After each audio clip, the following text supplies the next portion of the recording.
Okay, welcome everybody to Sunday mornings at the Marxist Library. A quick note before we start, this meeting is being recorded and will be posted on YouTube and our website at icssmarx.org in a few days. My name is Alan Miller and I will be hosting this meeting. I'm a member of the program committee that organizes Sunday mornings at the Marxist Library. And I would like to start off by saying that we always welcome input, feedback, suggestions for topics and speakers.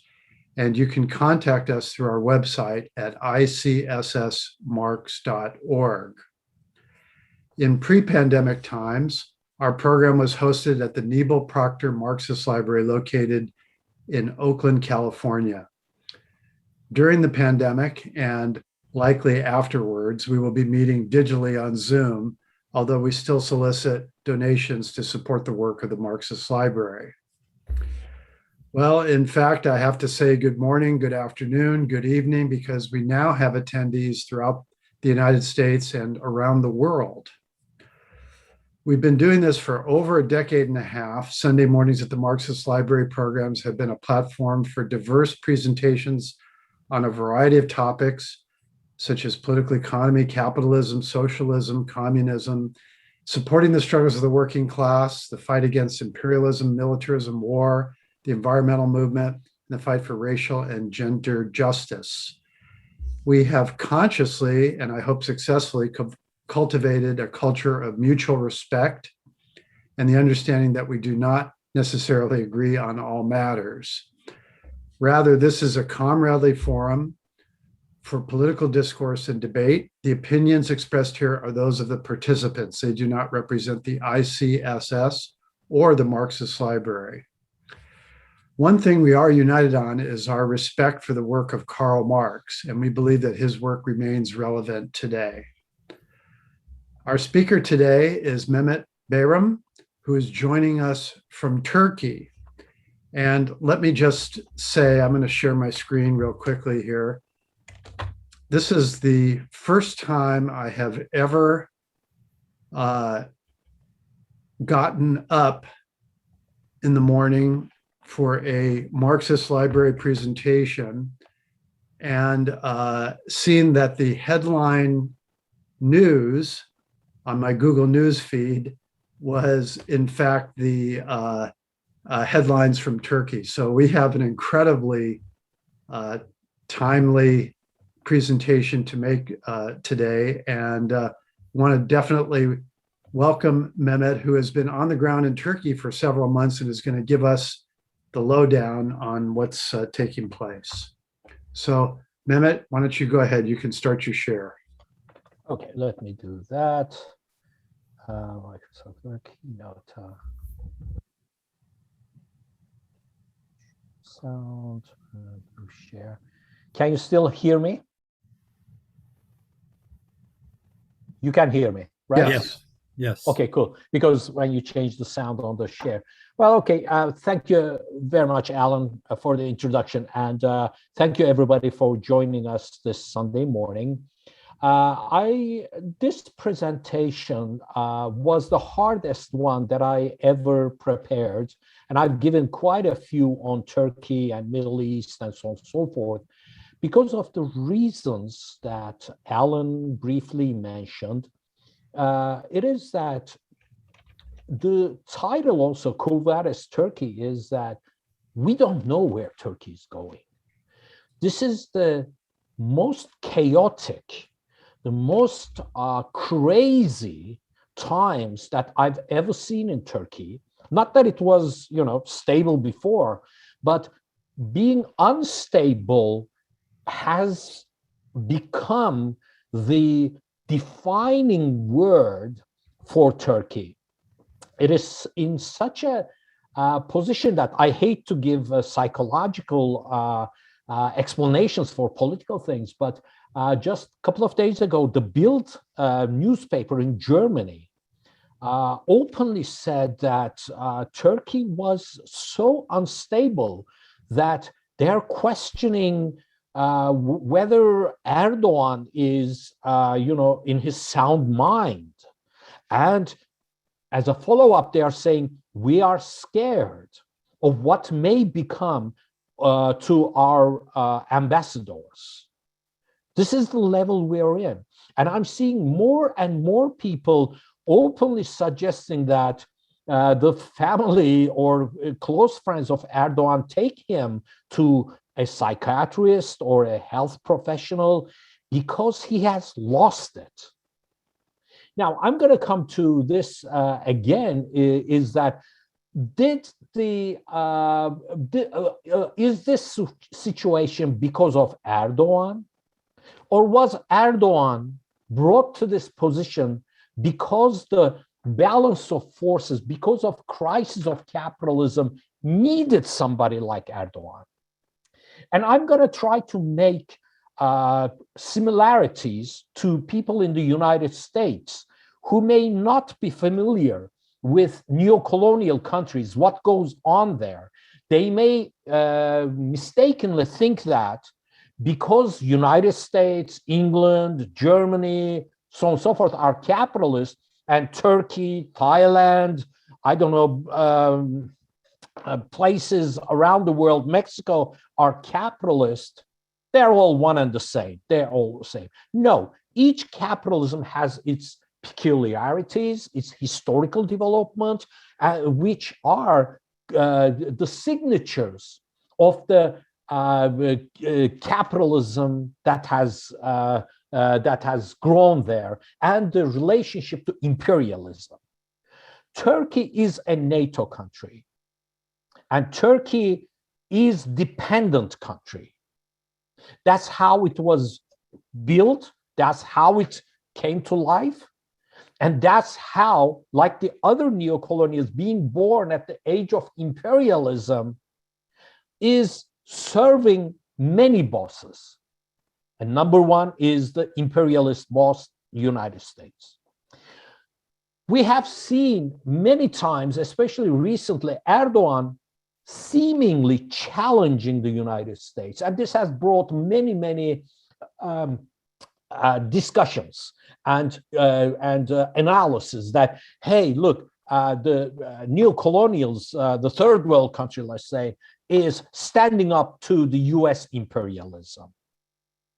If I'm successful, I think today I may give you another picture that this is not so. This is not so. Turkey is very, very tightly coupled to NATO, to United States, to imperialism. And it has no chance in hell to be playing with the big bosses. In order to do this during this presentation, I'm going to try to show that there are two faces in many countries. Each country has this. And as Trump once said, for Erdogan, who was kind of challenging him, said that, oh, he's doing it for internal consumption. I mean, he doesn't mean it, of course. So I'm going to try to make it clear, if I can, by examples, that Turkey is a neo-colonial country with a comprador bourgeoisie. The reason I emphasize this is that the decisions that Erdogan takes, the decisions of the capitalists, the fights between them, is not done in an independent arena. The fights between bourgeoisie, the decisions are all based on the relationship to imperialism. This is one of the things. And what I'm going to show you, which may come to you as stupid and irrational decisions made by one man who may be psychologically impaired, that is not the case at all. The decisions are well thought. The decisions are taken with a specific aim. And some of these aims We are not even able to speak in Turkey because of this divide of trying to get rid of Erdogan. In United States, when Trump was about, we heard the campaigns of anybody but Trump. Unfortunately, we are seeing it in Turkey today as well. Just let him go. Just as long as he goes and we have a chance to breathe, we'll be okay. We will be in heaven. Turkey is such strong. No, Erdogan is part of the problem, but it's not enough when Erdogan leaves for Turkey to be saved. Because as we said in 1970s, there is one and only one solution, that's a revolution. As long as Turkey, not Erdogan, I'm talking about the country Turkey, is capitalist and thus dependent on imperialism, what we are seeing today as irrational will continue no matter what, as it has in the past. Yes, it has peaked at with the recent years with Erdogan, but why are we surprised? Were 1920s different? No. 1930s different? 1940s different? No. The only time in the history of Turkey was around 1960s, early 60s, with a revolution or a coup, that Turkey breathed a little bit of democracy. But that was soon brought down in 1970 with a military coup, 1980 with a military coup. In 1990s, more than 40,000 Kurds were slaughtered by the actors today as being the opposition. So as one of the leading revolutionaries commented, Turkey is like in a constant state of coma, as when we are talking about health. Turkey is like in a coma. In certain times, the consciousness comes for a few minutes.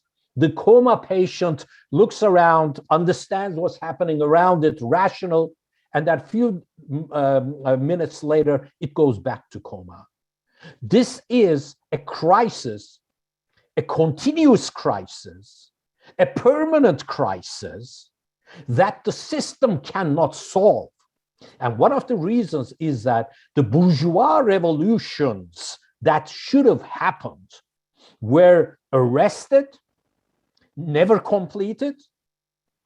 And that's why Turkey is a dependent, capitalist, but not a bourgeois democratic country. Because the bourgeois revolutions were stopped. Anyway, I'm going to come. So Turkey is now being seen as challenging the United States in several fronts, like in Syria, Afghanistan, so on and so forth, and with the internal affairs. No, what Turkey is doing is this is where Erdogan comes in. He really truly believes that he is building a new Ottoman Empire, and he's successful. So what he wants is a longer leash. I've said this many times before in my presentations. Role model for Turkey is, first of all, Israel. And then now thinking that it's developed enough to be sitting with the big boys at the table, it believes that it can do what the United States is doing with military bases around the world and being the leader of the Muslim world, Islam world. He truly believes that, unfortunately. They are not true, of course, and I think he's going to see it in the next few days, if not a year. So with having no bourgeois democracy established by a well-established capitalist class, by not doing the bourgeois democratic revolution, Turkey has been a fascist, is a fascist, and will be a fascist until there is a socialist revolution. There is no other way. I couldn't say it I can't make it softer. But this is it. Until then, Turkey is a dependent NATO country. Again, I had problems preparing for this presentation because one of my mottos is that I go deep into the Ottoman history to explain the things that are happening today. My wife, Gülden, threatened to divorce me if I go into Ottoman history again for this presentation. And I've been cautioned enough. So we're going to start with current affairs this time. It's a new thing for me too, so bear with me. It's going to be current, but we may go back a few years back because I want this to be a presentation where it's casual, and I want people to understand what is happening on the street in Turkey today. What is being discussed? What are the issues that bug people? Previously, I've given too much theoretical or historical context so that we never discuss what was happening in the on the street today. So I'll start with a cartoon. I hope you can see this. The cartoon is actually from a prison, and it refers to the Nazi Party, the National Action Party's leader, Türkeş, who's also the leader of the Grey Wolves in Turkey, a Nazi fascist murderous gang that they enjoy the support of the government and the state, of course. And when in 1980 coup, the leader of this party, who was actually an intelligence officer of NATO. Here is a nationalist guy that's dying for Turkey, but is serving as the NATO's intelligence officer in Turkey. He said that our ideology is in power, but I am in prison. He was in prison for a very short time, just for show. But the coup leaders of 1980, he said that his ideology is the same. But today, this cartoon comes up where the tough guy says, I am here, but my ideology is in the government. And the guy next to him says, oh, he must be a political prisoner. No, the other one says, he's in here for theft. That is, if somebody is in prison from theft, his ideology is now the government or the state's ideology. This is how low capitalism in Turkey has fallen, where corruption that used to be hidden, or corruption in other capitalist countries, like in United States, they have to take care of it, but it has become the norm as people have adopted the saying that, yes, this AKP government is stealing just like the others, but at least they're producing something, they are doing something. Yes, we know they are thieves, but they're good because they do something as well. It reminds me of Marx's, the dictum on ideology, that the ruling class's ideology is the ruling ideology of this, becomes the ruling ideology of the society. So maybe that's an irony there. So today, as I'm going to try to present, there's nothing but contradictions, and it's so hard to do prediction. Many economists, first of all economists, and then other political scientists, they are throwing their hands in the air and saying, I shouldn't be in this business in Turkey, because whatever I say doesn't make sense. It's irrational. Whatever I say is contradicted the next hour. Whatever Erdogan says, he contradicts himself the next hour. So before the crisis of the last hour, which Alan was talking about, the crisis that was about a couple of hours ago was the Turkish lira. It has been falling and falling in free spin, and the Turkish lira has seen record lows now. So what's going on? Why? Why is the Turkish lira going down so? And what does it mean? Let's again remind that Turkey is a dependent country, neo-colonial country. And with the IMF and the World Bank pushing forward for comparative advantage, as it's used in economics, is that to sell everything, privatize everything, and just produce something that the others don't have and buy everything else from the world. This is the model of IMF and the World Bank and the imperialists, and Erdogan has just swallowed this, line and sinker and bait. What it has led is that a crisis that nobody can solve anymore. Turkey enjoyed some years of relative economic development or economic stability, but it was all fake. It was all fake because, first of all, the Western banks had hope in Turkey, and they were loaning big amounts of money. Second, Arab money was flowing in with a relationship to Erdogan, who's promising them the world. And most importantly, the hot money was coming in. But now the party is over, and not only that, but shelf life of Erdogan has finished. He's exhausted it. He must go. And everybody knows that Erdogan will go both from internal contradictions he can't solve, and the prices and the hikes and all of that, and the instability, and that his imperialist bosses have decided that he is now a liability. We need a new face in Turkey, and the game must go on. Erdogan cannot continue like this and damage the relationship that Turkey has with imperialism. So,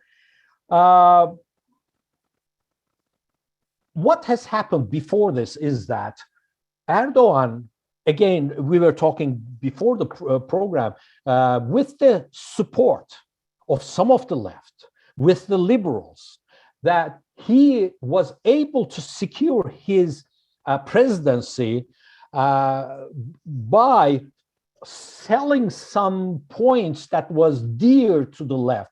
Especially, he promised that he would bring the coup leaders of 1980 to justice. And he was able to convince people that his presidency required a one-man rule, and it would be better for Turkey to tone down the parliament, to tone down all the checks and balances of a country with law and order, and give it all to him. He just said, just give me the authority and just watch this country grow. And he was given that authority. So today, even very minor, positions in the government, he decides who gets what.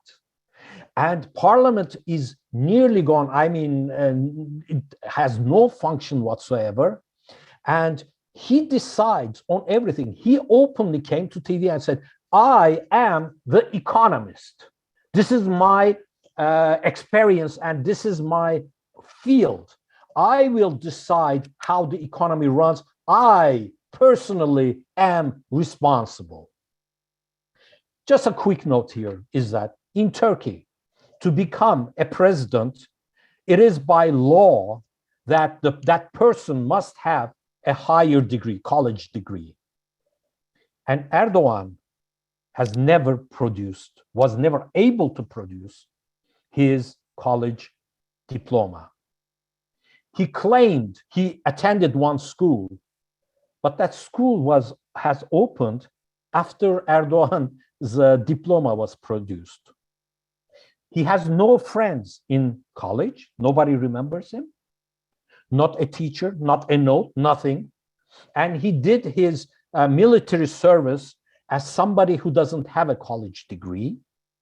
So what I'm saying is that this economist, he calls himself, decided that the interest rates in Turkey were too high, and that the interest rates is number one issue to be dropped. Interest rates must come down. And he claimed that he was doing this to fight inflation. Now, anybody who had Econ 101, the first week of that course, knows and understands that to fight inflation, you raise the interest rates. And Erdogan changed 3 central bank chiefs in the last year and a half because they questioned him. Not that they didn't do what he wanted, they did. And he insisted that to fight inflation, interest rates must be kept low. And the world knows how economics works in capitalism. And as he lowered it, the price of the value of Turkish lira dropped. He dropped it again, Turkish lira dropped. And just a couple of days ago, everybody was waiting for him. He dropped it again against everybody in the world telling him no. And the Turkish lira hit the lowest rate. Now, Turkey, like I said, is a dependent country. It even imports, as an agricultural country, it even imports animal feed from Bulgaria. It imports oil, it imports gasoline, it imports natural gas, it imports coal to produce electricity. It buys electricity. It buys clothes, it buys technology, it buys cars, it buys everything that you can look around, even food. This agricultural country imports fruits, imports food. Just imagine. One economist said that as soon as the Turkish lira dropped last, I think 2 days ago, in 1 hour, Turkish debt increased 50 billion Turkish liras, just like that, because of the relationship to the US dollar.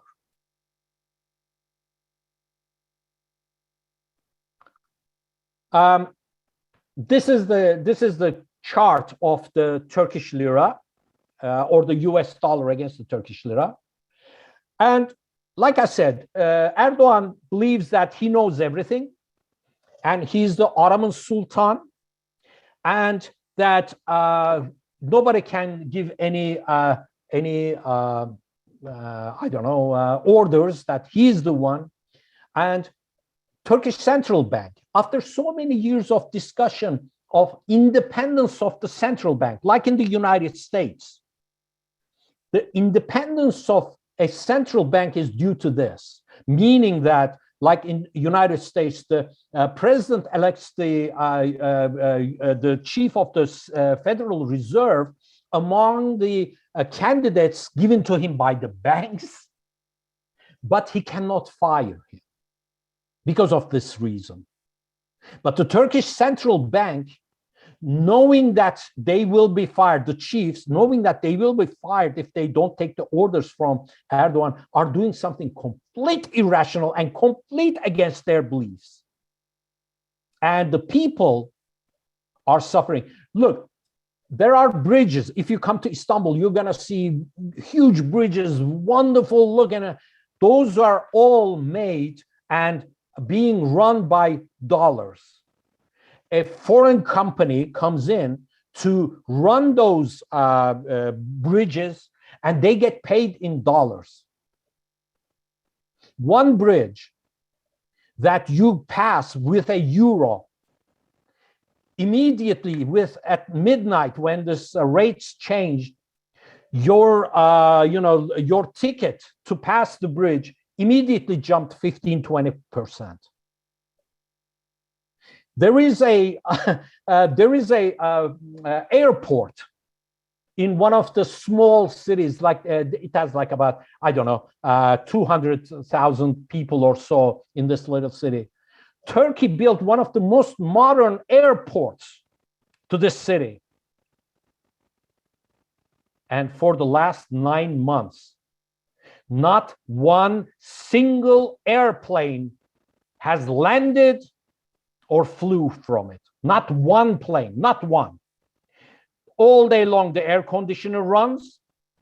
All day long, the cafeterias and the customs officials are there. All day long, the electricity runs. Not one single plane goes or in or out of there. And these are all made with dollars. And these are all made with companies that work together with the government.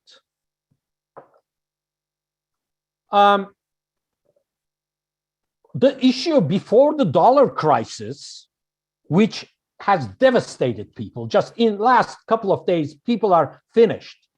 Because immediately as the dollar was dropping, there were, in 3 days, 2 price hikes to gasoline and diesel.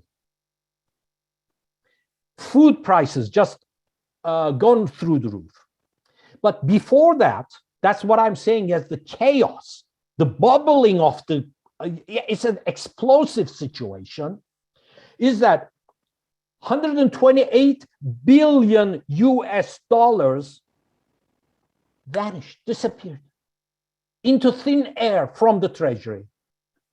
That is together with Berat Albayrak, the Minister of Finance, disappeared. He disappeared.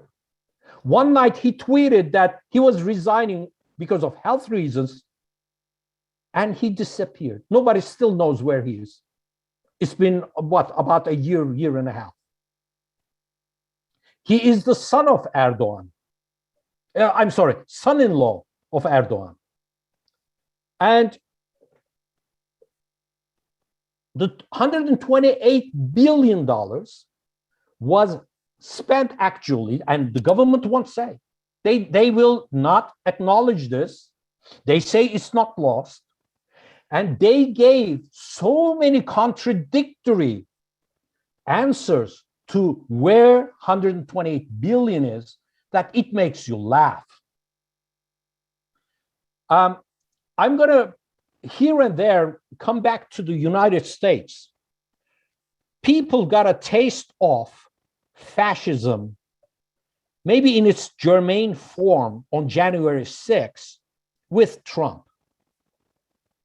Just imagine somebody like Trump, but has never had any education, is full of vengeance, lives in a fantasy world, and is a street thug. I'm not, when I'm saying this, I'm not just saying it, literally a street thug running the country. And I'm going to come later on, people that he physically beat up. He's beating up ministers, and he beat his son-in-law, by the way. It's fun. Later on, we'll come to that in the comedy hour.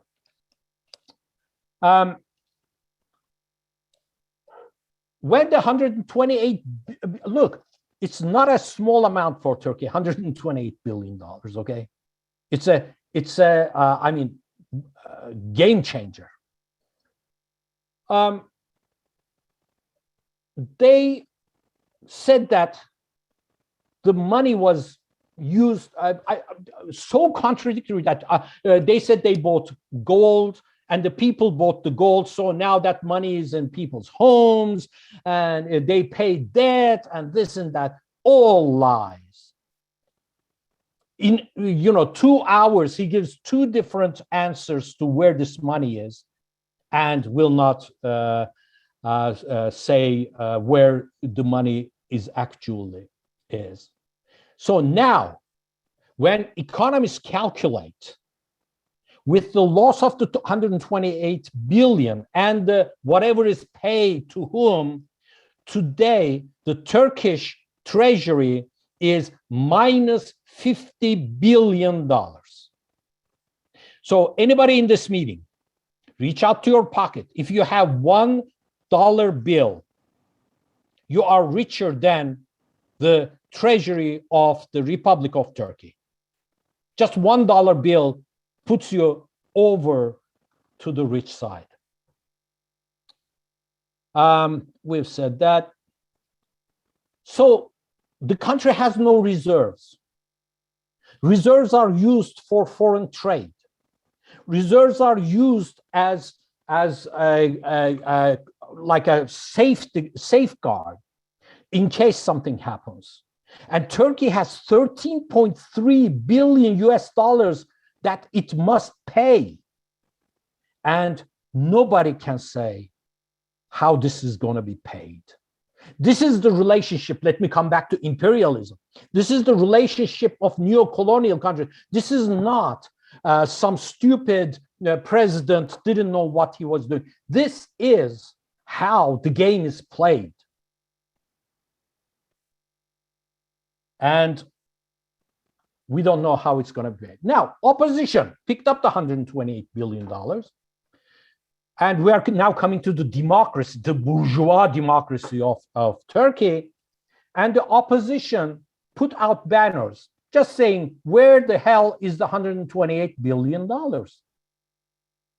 So immediately, this was considered an insult to the president by law. Prosecutors, attorney generals jumped in, and the banners were forcefully brought down by the police. And so we talked about how the contradictory, an organization was fined 13,000 Turkish liras, which is really big deal in Turkey, for putting out a banner saying, where is the 128 billion? Later on, by higher court, and after so long courts and everything, that was reversed. But at least you see how this is being played out, and the bourgeois democracy. You cannot ask a question. So that's why people were creative. Some other banners came out around the country saying, where the hell is the half of the 256 billion? So they were trying to play games. So here are how the banners were putting. And when it was banned, the opposition brought it to the assembly. So they put the signs in the assembly as they were speaking and asking questions. Still, nobody is answering that. So why did Turkey end up like this? Where did the money go is the thing. First of all, I would say the money dried up because it was hot money. We're going to come to where the hot money and how it comes in. But money was spent like a drunken sailor on projects that had nothing to do with capitalism, production, this or that. Number one thing is that Turkey gave billions of dollars to Russia to purchase their S-400 missile systems. That's a defense missile system. And that put Turkey into hot water with NATO, because as a NATO country, you cannot purchase arms that are not standard, that are from other, especially, like countries like Russia. Now, let's even forget why Turkey needs the S-400s. Because as a NATO country, it cannot use it against NATO members. So United States is out, Greece is out. So whom? Well, you cannot use it against Russia. You bought it from them. Of course, there are limitations where you can use it. Many people believe that the S-400 defense missiles, which protect you from incoming missiles, is only there to protect Erdogan personally in his 1,100 room palace. Because Turkey cannot use this for anybody else. So billions of dollars went there. Second thing, Turkey bought F-35 fighter planes from the United States as a part of being, part of NATO, but it prepaid them. Prepaid for these most expensive planes in the world to United States.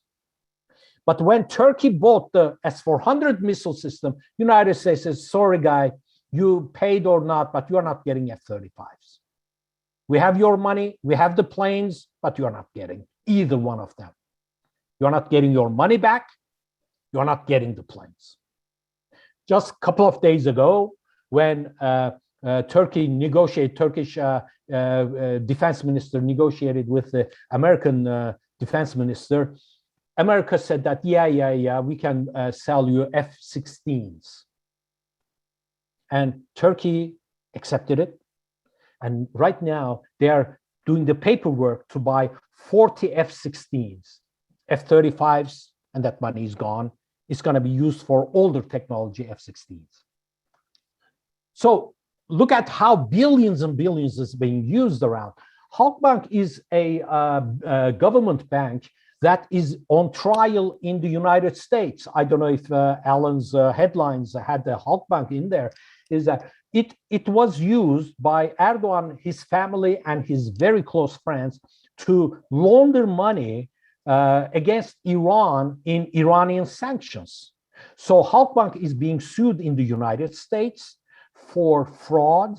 And just again, a couple of days ago, United States decided that the court against the case against Halkbank should proceed in the United States. Turkey kept on saying that, no, let's deal and let's use it, or let's do that court in Turkey.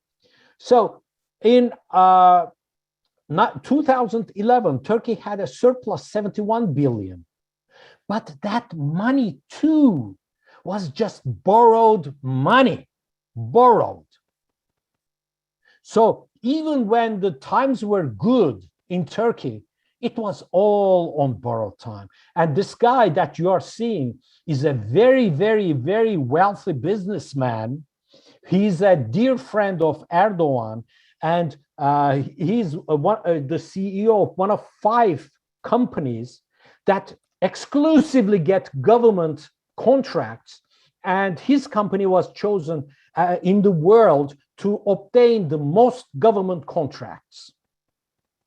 And he has girlfriends coming out the window. And in one of his phone conversations, he said, "Oh yeah, we are making good money, but fuck the people who are paying for this." He said it even worse. But this is the guy, and so how the business is being made, where the money is going.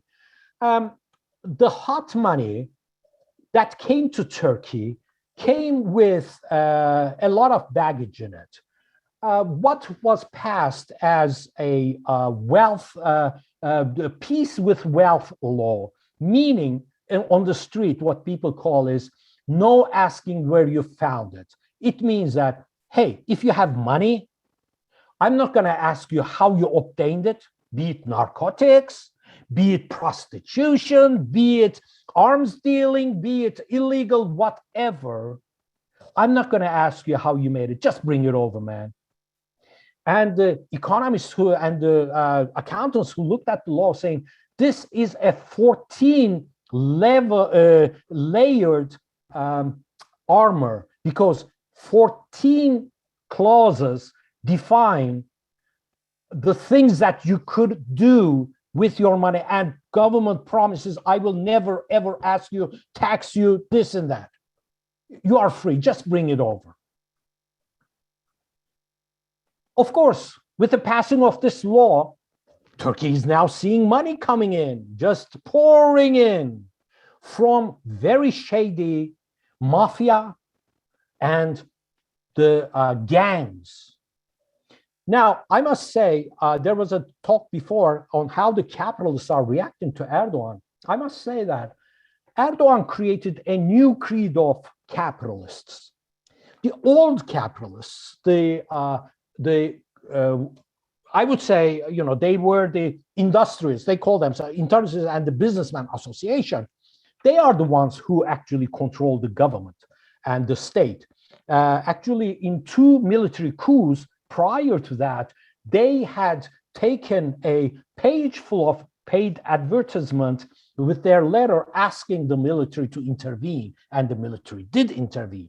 But Erdogan doesn't like them that much because they are so Western and old-fashioned, and they have some factories here and there. So he built a new form of capitalists that would challenge the existing capitalists, and they are called the Muslim businessman. The acronym says Muslim, but it's not really. It means independent businessman. These are the businessmen of the country, town and country. These are the old, water repair people. These are the old furniture selling people.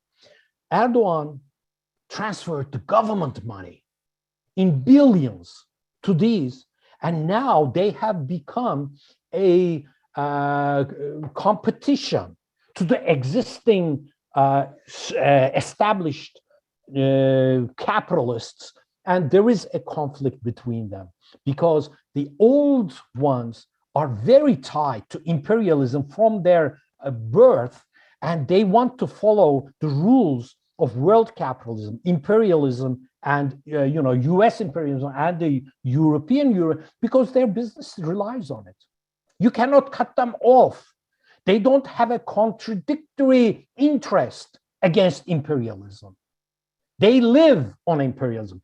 Now the new ones are going to be the same. They have reached there, but they pretend to be nationalist, Muslim, Turkish, and very local. So when the peace with wealth law was passed and the hot money started to come in, the murderers, the intelligence operators, the international mafia, all started pouring in and getting very good positions in the country.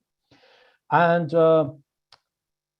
the guy that you are seeing is a murderer, is an intelligence operator, and a very famous gang boss.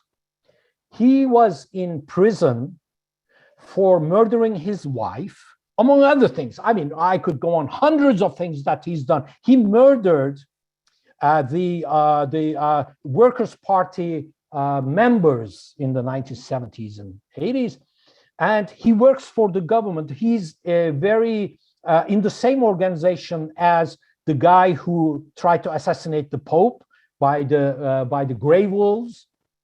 Anyway, he was in prison, and with an order from the government, Erdogan and his co-host, he was let go from prison, and he was exposed in many other things by this guy that you are seeing on the right, another gangster, another murderer, another I don't know. Think of a crime. These people have done it, and they did it with pride. But he had a fallout with the government. This guy, the guy you are seeing, and he started publishing videos, expose of all the things he has done and the government that protected him while doing these.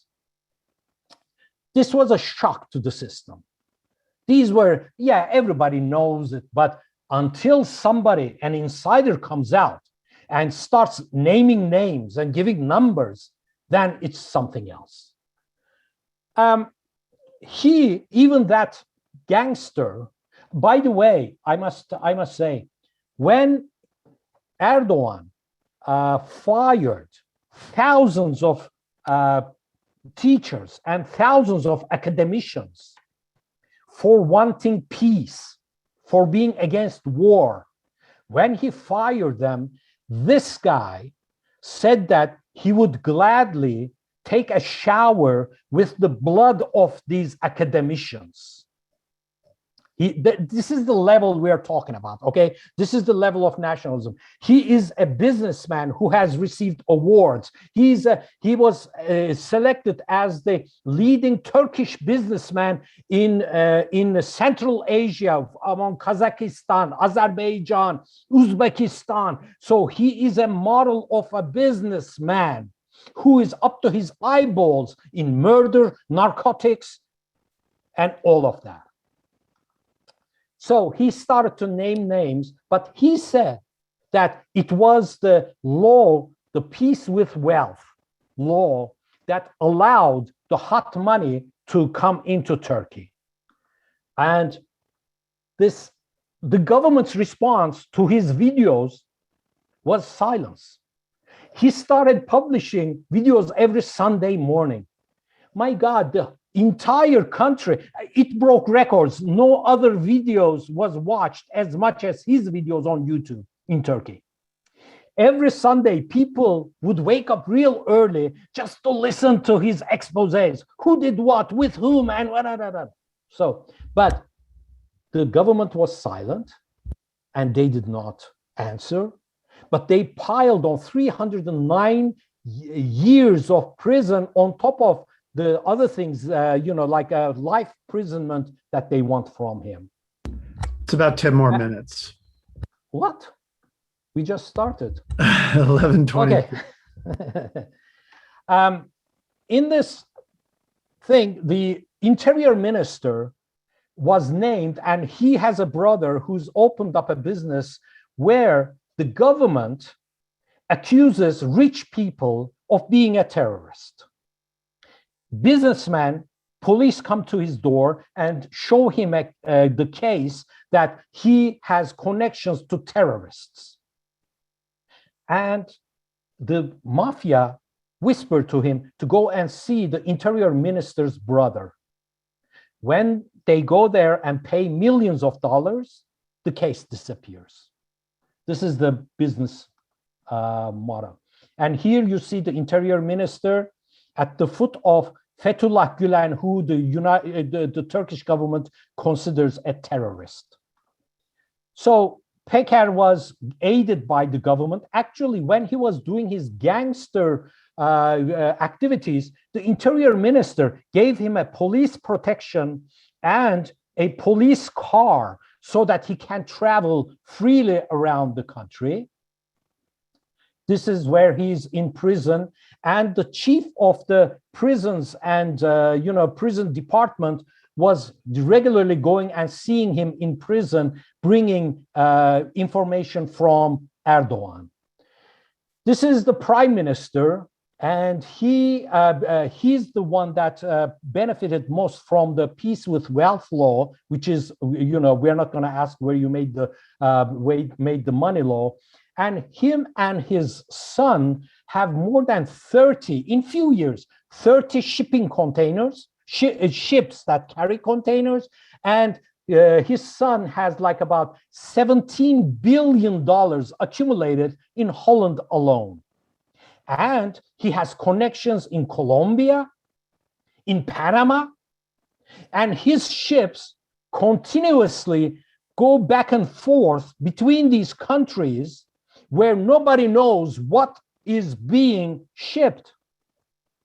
But recently, a ship was detained in Panama with an address, with the company, with names that the ship was going to go, and it had 5 tons of cocaine in it.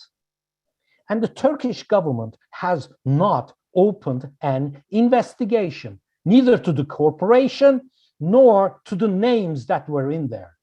And again, in Colombia, a private plane that was used by Erdogan before and now is his very good friend's plane, was caught with cocaine on it.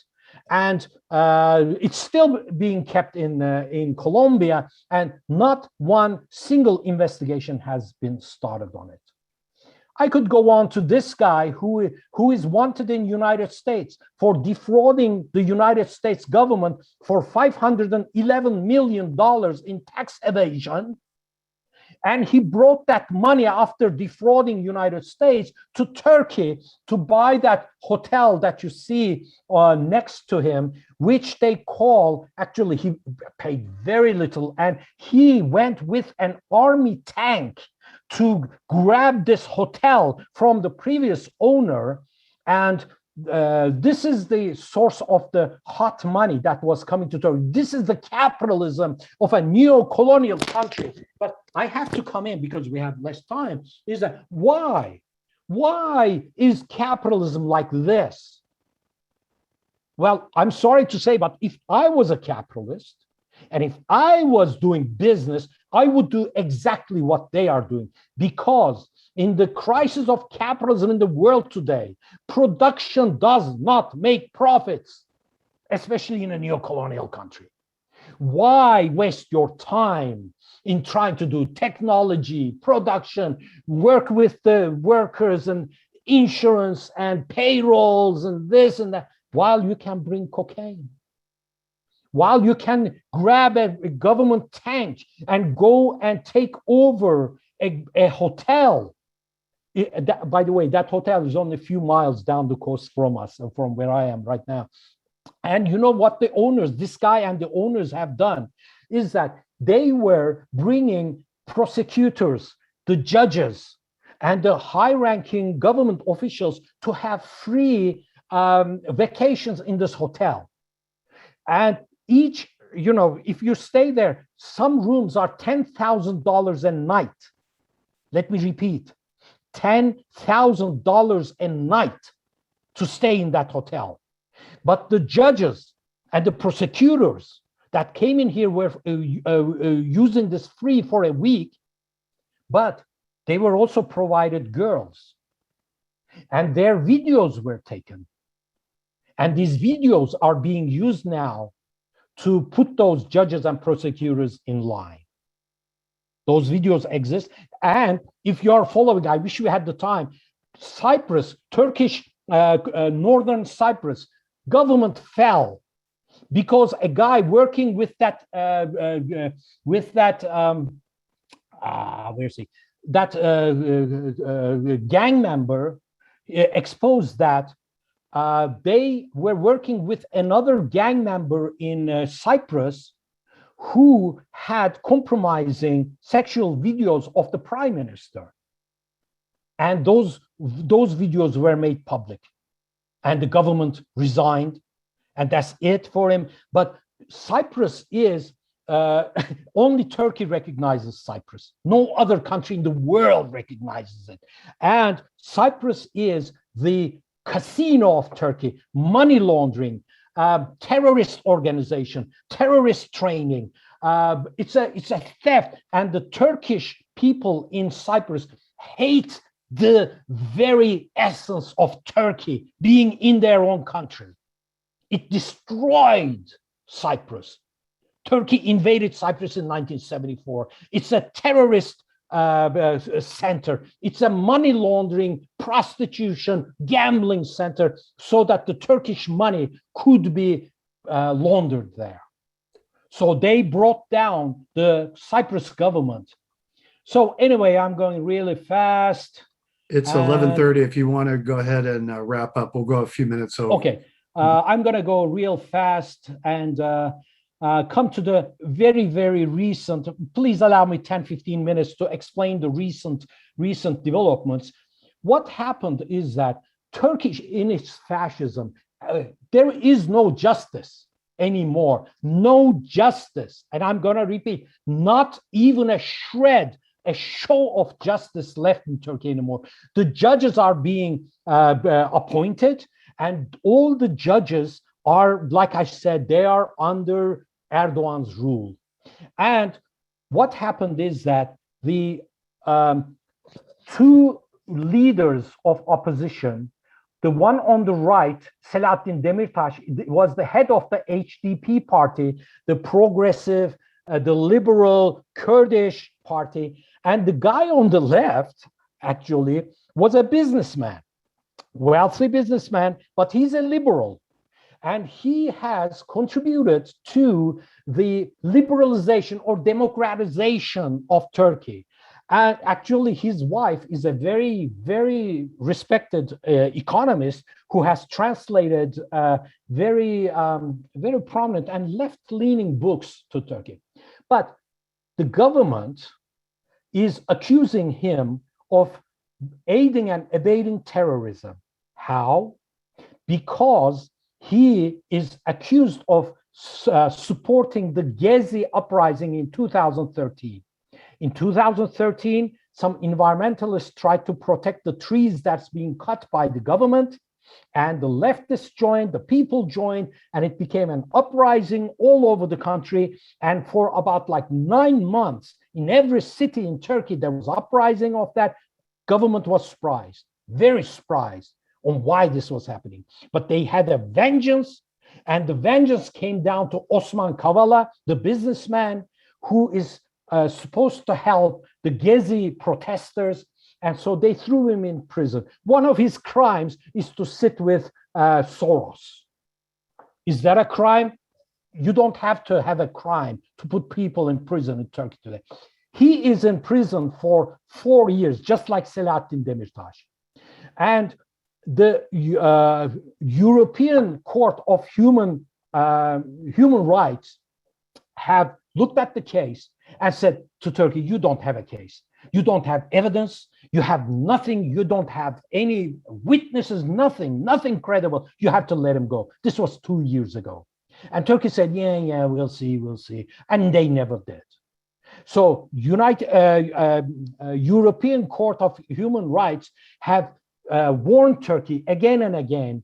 And until a couple of days ago, when 10 ambassadors of the world, including France, Germany, United States, New Zealand, Norway, and so on and so forth, they gave a letter to Turkey saying that immediately Osman Kavala must be let out. Well, that started a frenzy because Erdogan says, and this is a discussion that I'm hoping that people will pick up in the discussion session, is that Erdogan says, look, we are an independent country with an independent justice system. I cannot tell justices what to do. How can you, as imperialists, come to my country and mess with my justice system? You cannot give orders to the Turkish justice system to let go criminals willy-nilly from the prison. Now, is this true? Well, yes and no. No, because Turkey has no justice system. It's between the lips of Erdogan. You want a proof of this? Very simple. It was only a couple of years ago when Turkey captured a minister from United States, Pastor Bronson, and Turkey held him as a hostage.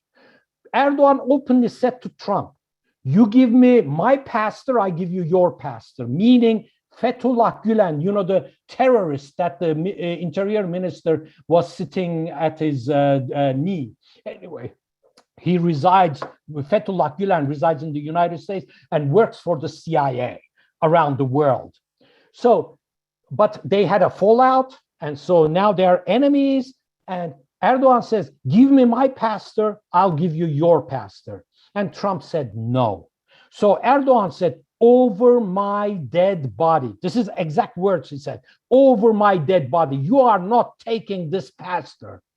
Until Trump said, I'll destroy your economy and I'll expose your personal wealth. In 24 hours, Pastor Bronson was in the White House taking photographs with Trump. There was a journalist from Germany. Germany said, you have no right to take this journalist. And Erdogan said, who are you? This is our justice system and everything. And Germany threatened again with the same economic sanctions. Next day, the journalist was in Germany. So as you can see, justice is between the lips of Erdogan. And there is no, either for Demirtas or for Kavala, no evidence. Look, they even let Osman Kavala go out of prison. When the European Court of Human Rights said you have to let him go because there's no case against him, they let him go. And as soon as he left the prison, he took few steps, the police caught him again. Oh, they charged him with something else. And he's been in prison for 4.5 years. So now, Quo Vadis Turkey, where are we going? Erdogan, you may have seen in the news, is threatening to deport the ambassadors, but with the financial system, dollar, we pointed in the beginning, with other things like in Afghanistan, in Syria, I'm sure we're going to talk about Syria, Russia, and the United States relationship.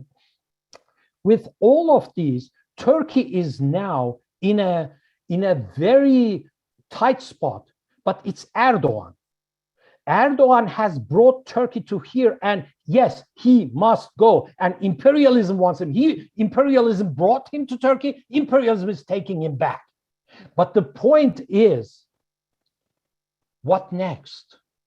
This is the struggle I'm having in Turkey, discussing with my many leftists, not all, many leftist friends and liberals, is that they are saying, yes, even if it's United States, even if it's European Union imperialism, we want this guy go so that we can breathe. In this fascism, we cannot even breathe.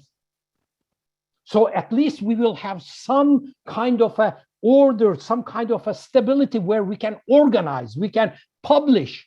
There is a singer who said, a very famous singer just last week, she said that, oh, this year the cherries are very expensive.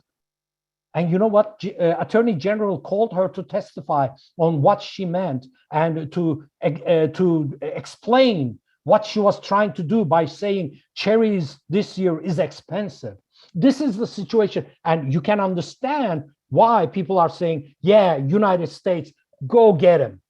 But this also shows the dependency of a neo-colonial country where, even justice is being handled by imperialism and their henchman, Erdogan.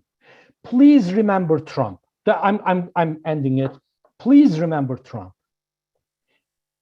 10 times worse than Trump, with lot more vengeance. Many sociologists look at the Erdogan movement and they say, this is the vengeance of the lumpen proletariat. Vengeance. So they are saying education is finished in Turkey. Education is finished. All the schools are made imam, religious schools. Justice is gone. Economy is gone. So look at Trump, but put in his place a street thug with a vengeance against intellectualism, against values, against anything that is Western in their mind, and thinking that we can, again, with the help of imperialism, establish the Ottoman Empire. This is why Turkey is going to today. 3 days ago, Erdogan was in Congo. Before that, Somalia. In Ethiopia, in Lebanon, there are Turkish troops now. In Yemen. But these are not Turkish initiatives. Turkey is doing or telling United States, give me longer leash. And in these places, I can be your foot soldier.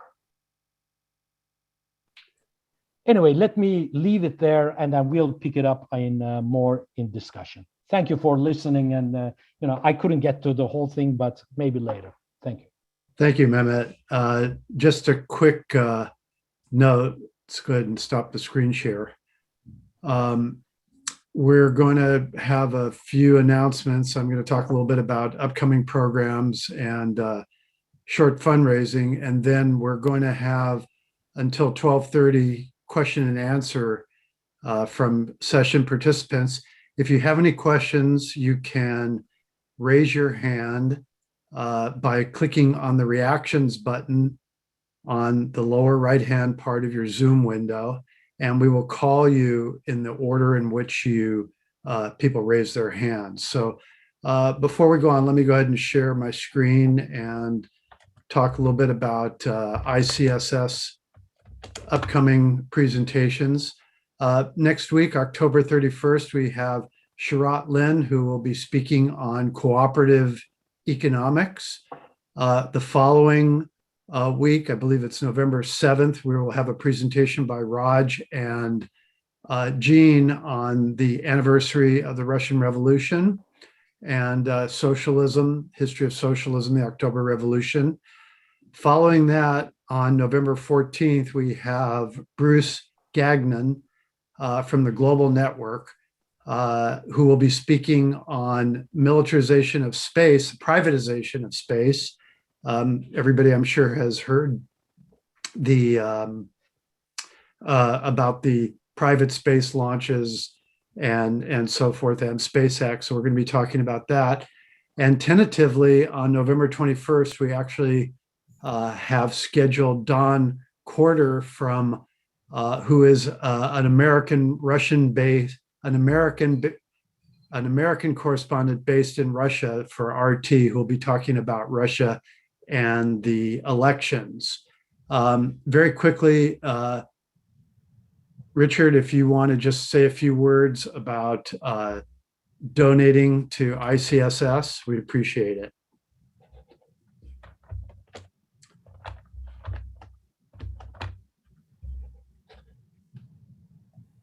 Yes, thank you. Yeah, we still need funds to support the work of Institute for the Critical Study of Society and for our physical home, the Niebel Proctor Marxist Library. I'm going to put in some details on how you can contribute into the chat, but if you miss it there, it's also in the email that you received, and it's also on our website, icssmarxist.org. So please consider making a contribution, and thank you. Okay, so we have questions now. Again, if you have any questions or want to make a comment, limit yourself to about 2 minutes, and we'll call on you in the order in which you raise your hand. You can raise your hand by clicking on the reactions button in the lower right-hand part of your Zoom window. I want to encourage people to speak up and ask questions. Not every day do we get the opportunity to speak to somebody from a country who's right on the ground and hear and see exactly what's going on. So please go ahead and chime in. We'll start with IB Jerry. Have your hand up and go ahead and ask your question. Please unmute yourself and ask your question. Okay. Okay, so this is Lou. Can you Hello, hear are me? you hearing us? Can you hear us? You don't have us unmuted then. Oh, wait, now it says it's muted. No, we can hear you. Alt Yeah. plus A. To unmute your microphone. Alt plus A. Oh, no, he just did it. Hello? We can hear you now. Okay, so I'm glad you mentioned Gezi Park. 10 years ago was the beginning of Occupy Oakland and Occupy Wall Street, and there's a big reevaluation going on of the legacy of the Occupy movement. So anything you could say about what kind of watershed Gezi Park was in Turkish history, and also anything you could say about Rojava, I'd be interested. Oh, Rojava. Okay. Don't mute, don't mute. Yeah, go ahead and mute. Okay. That's it. Shall I just go, Alan, or? Yeah, why don't you, we're going to take one question at a time. Okay, a couple of things. Yeah, that's fine. That's fine. Occupy, it is very interesting on how Arab Springs, so-called, the uprisings, never materialized in Turkey. And it's a wonder why. And Gezi was a complete surprise, especially to the government. They still have not understood. That's why they're attacking Kavala, because you know what they don't understand is that mentality. They're saying, look, we were just going to cut few trees here and there and make a shopping center there. What's wrong with these people? We're not. There is no price hikes. There is no something that touches them. We didn't take away anything from them. What the hell is the matter with these people? They never understood why people can defend public spaces, why people can defend trees, the environment. So that's why they still haven't understood this. And they keep on bringing, they keep on bringing the reasons why it must have happened. Soros must have paid these people to uprise. It is in Turkey, it's called the higher intelligence. The imperialist world. Actually, this is a real good discussion. I want to say something to show you the confusion of terminology, of understanding. Things that are progressive in United States may become very, very conservative here, like the Venezuela affair, or how the state and Soros and imperialism is actually looked at. It's very interesting that the government, the right-wing, fascist, capitalist, imperialist slave government says that it is a victim of imperialism, that the entire world is trying to bring down Erdogan. Because He's just wailing. it is just like Trump. Remember, Trump was saying they're not going to push United States around anymore. Do you remember that? It is the same thing in Turkey. They are not going to push Turkey anymore. Imperialists, the goddamn interest lobby, the capitalists, the imperialist United States, they're all attacking Erdogan. Why? Because Erdogan is successful. You're not going to believe this, but I have to tell. There's a very pro-government TV station. It takes orders from the government. When the dollar rose against Turkish lira, do you know what the headline they passed? I wish I had saved it. I still have it somewhere, but it says, United States is in shock, fear of Turkish lira. Turkish lira is falling.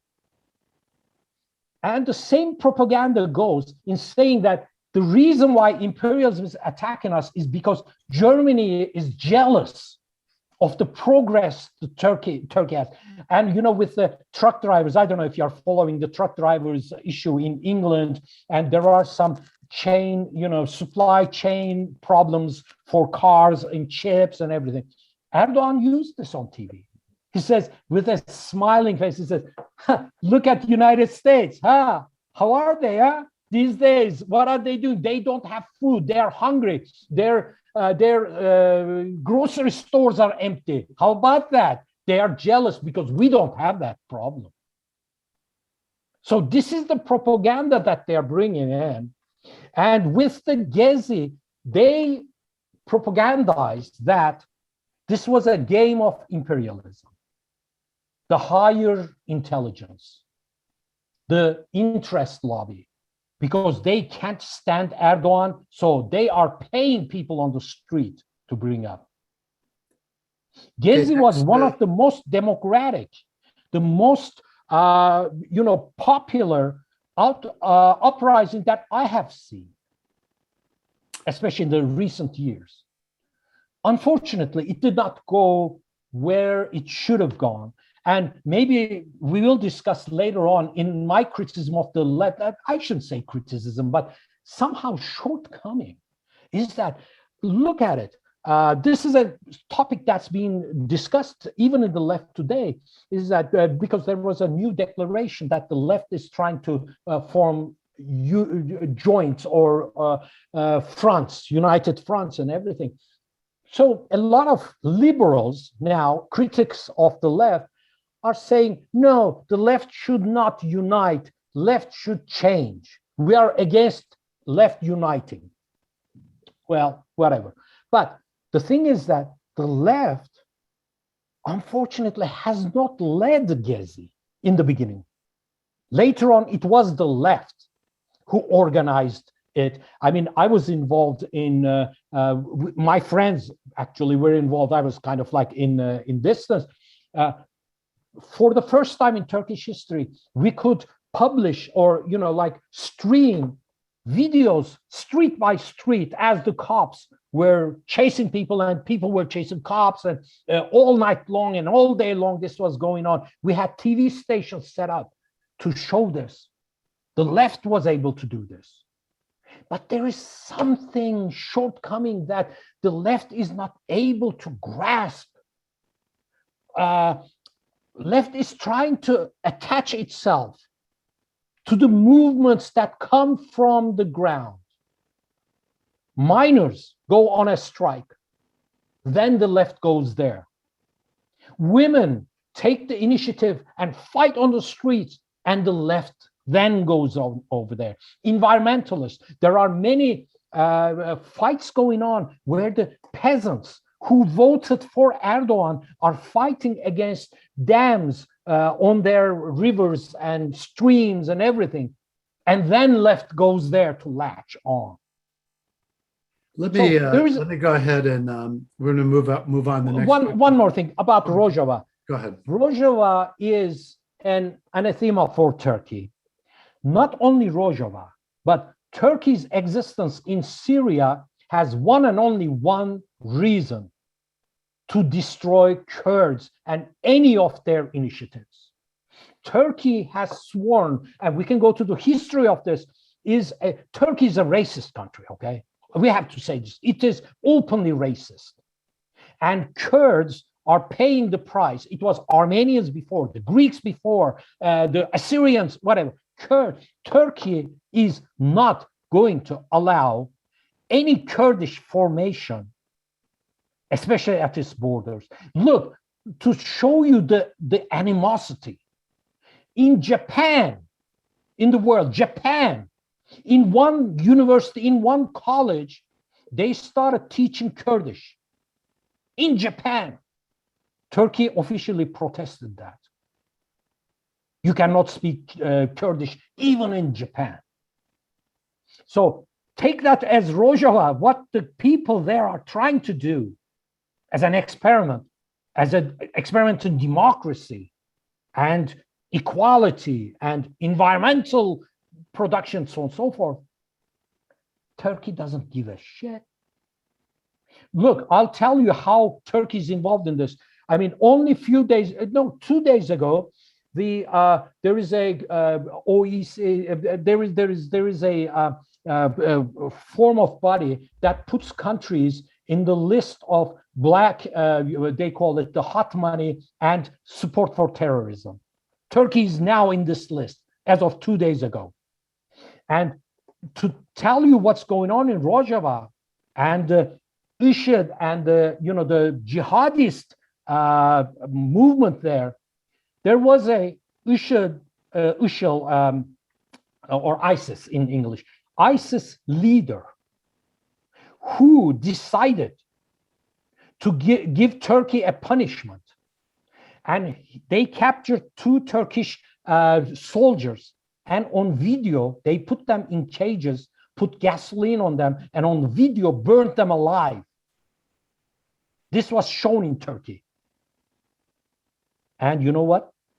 The guy who did it was caught in Turkey and released. And he was running 3 stores that he owns in Diyarbakir under the under the nose of Turkish intelligence, Turkish police, Turkish army, Turkish government. This guy was running 3 stores. So Kurds may try this or that, but Turkey is not going to tolerate this, and it's going to attack. Actually, this comes into where is Turkey going now? Quo Vadis Turkey. Erdogan has one chance left. One thing that will save him. One thing only. That is war. And Turkey is getting prepared, even as we speak right now. Turkish army and intelligence and everybody's getting prepared to attack Syria, to actually attack the Kurds. It's going to be bloody because Erdogan wanted 2 years of open authority to attack Syria. And you know what the opposition said? You know what the opposition said? They said, oh yeah, we'll give it to you. Yeah, sure. If it's for our state, if it's for our country, of course. What does Rojava have anything to do with the security of Turkey? Nothing. Kurds are trying, they're negotiating with Assad, they're negotiating with, and actually what I'm hearing is that even Russia now is kind of looking warm to the idea of an autonomous Kurdish region there, which puts Turkey in a really bad bind.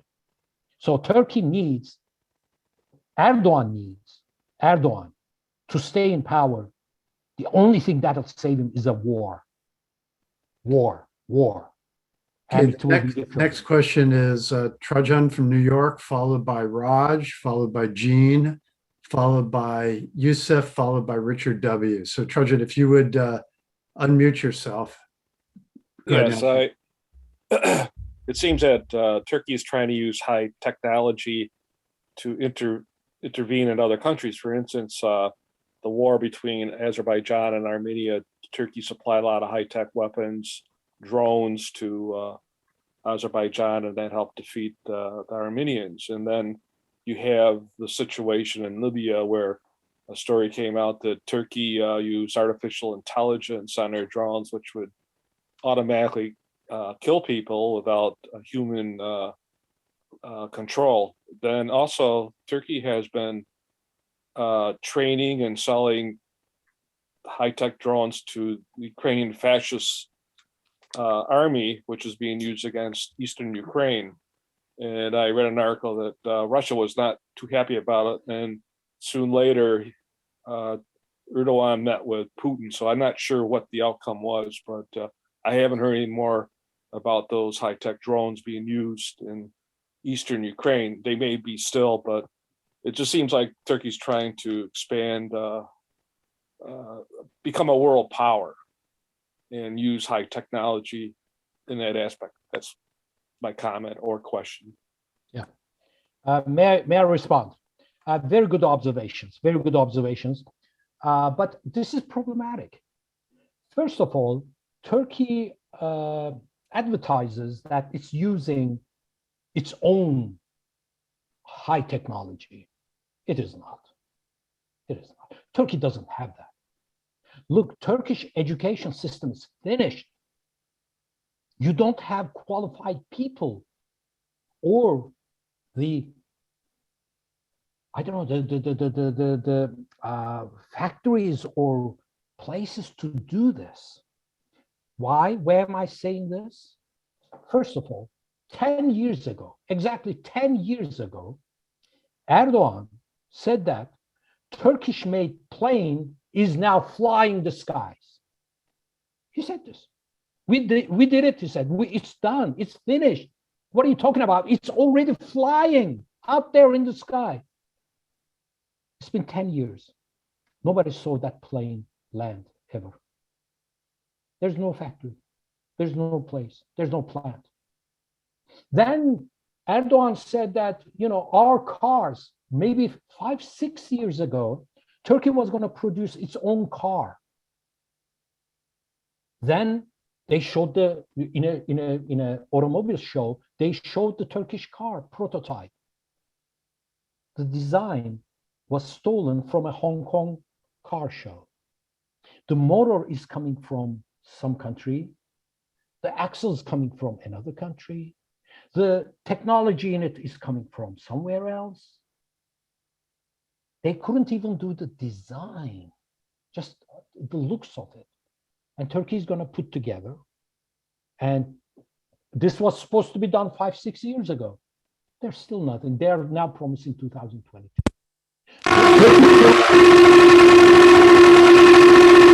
Oh, okay. Turkey promised electric tractors. Erdogan put on his, shoes and went into the mud and everything. They said it's ready. It's just coming around the corner. Nobody ever heard of this. Those drones, just last month or 2 months ago, again with a problem with Canada. Canada said that they are stopping the shipment of the objectives, the lenses, and the production stopped. So pieces are coming from all over the world. Turkey puts it together, shows it on its GDP, shows it as economy rising, and then, yes, sells it to other people and gets into trouble. It got into trouble in Libya, as you mentioned. It is now in hot water with Russia. And without the imperialist permission, it's just castles in the air. Thank you. Okay, next is Raj, if you want to unmute yourself and ask your question. I have. Okay. Hey, Mehmet, thanks. Your presentation's full of a lot of interesting facts, but I want to get to a couple of items. One is that I looked up, and GDP of Turkey's per capita is $15,000. So I don't know what the cost of living is. It's about 7 times as high as India's GDP per capita, where there's a lot of poverty. So is that a false picture, or what? Well, you said GDP's added up, but it's not true. So that's one thing I want you to address. And keeping in mind, you can have capitalist production, materials from outside and design from outside, etc. But it's really capitalism works on surplus labor generation. That's your profit. I mean, it doesn't matter. Chinese capital rose with all the American technology at first, and later on, it has its own technology. So you could develop. So that's one thing I want to address. That is, if Turkey is in such a bad shape, why is there not a great deal of dissatisfaction in Turkey against Erdogan? So it's coming from this economic question. The second thing is, now if you said he's acting to replace Israel basically as appointed person for U.S. imperialism in the Middle East, or at least competing with Israel. And all these intervention, Azerbaijan and other places, Libya and Somalia, etc., are, I suppose he's doing it also to satisfy his ego, but largely to also show the United States, like Israel did in '67 war, that I could be your dog. I mean, just give me a longer leash, right? That's your thesis on it. So then how is it that the United States cannot pressure Erdogan to give up buying S-400? Because I think clearly the United States sees China-Russia relationship as a threat to its imperialist dominance of the world, right? So analyze that for me a little bit. Okay, thank you very much. Okay, thank you. First of all, let's take a look at the inflation and compare it to, let's say, Germany. You can see that Turkey is on the right, and the yellow is the, are you seeing my screen? I'm sorry. Yes. Yeah, okay. So look at the comparison between Germany and Turkey, unemployment and the inflation. Turkey is on the right, Germany is on the left. And here are the unemployment figures in Turkey, okay? This is, I believe, as of 2022, 2020, I believe. In Europe, the average is the yellow bar, and Turkey is after Spain and Greece. Okay, so this is the unemployment when you look at Europe. Let me say, Turkey has a poverty line, okay, at $1,000 around. But the minimum wage is 294, which is lower than the hunger line. Hungry line is that people are literally hungry, okay? Literally hungry. And the minimum wage is lower than that. So if you work at a minimum wage, you are hungry. And when you come to that, when you add the poor and the hungry, 78% of the 84 million, that is like about 66 million, is below the poverty, are either hungry or poor. I don't know if that kind of gives you a picture. And this is the jobs lost. But anyway, so let me come back to that one. With this economy, what is driving the per capita to make it? I think it's GDP is 720 billion US dollars. No, it's actually 126. That's 720. No, that's per person, right? That's per person. No, 126 billion is the total GDP, and your population is 84 million. So if you divide it, it comes to $15,000 per capita. Yeah, but the total product that is being produced without dividing it to the people is 720. That puts Turkey, that was only a couple of, again, I keep on saying couple of days, because things move so, only a few months back, Turkey was in the G20, but now it's not.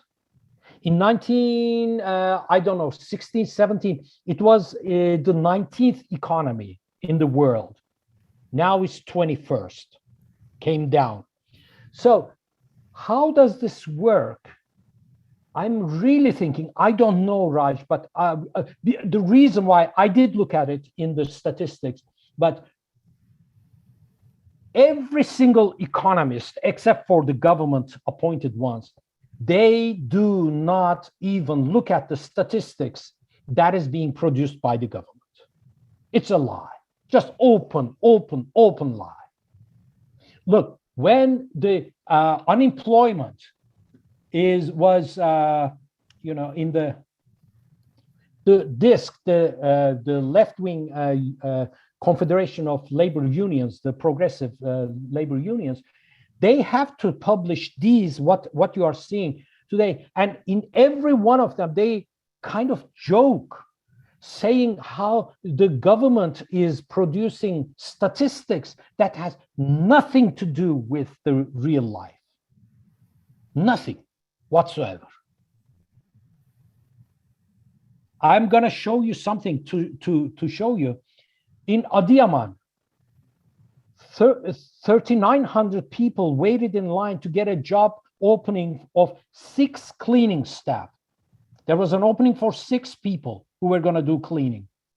3,900 people waited. Here you go, thousands waiting for I guess one of the local governments opened up a plant.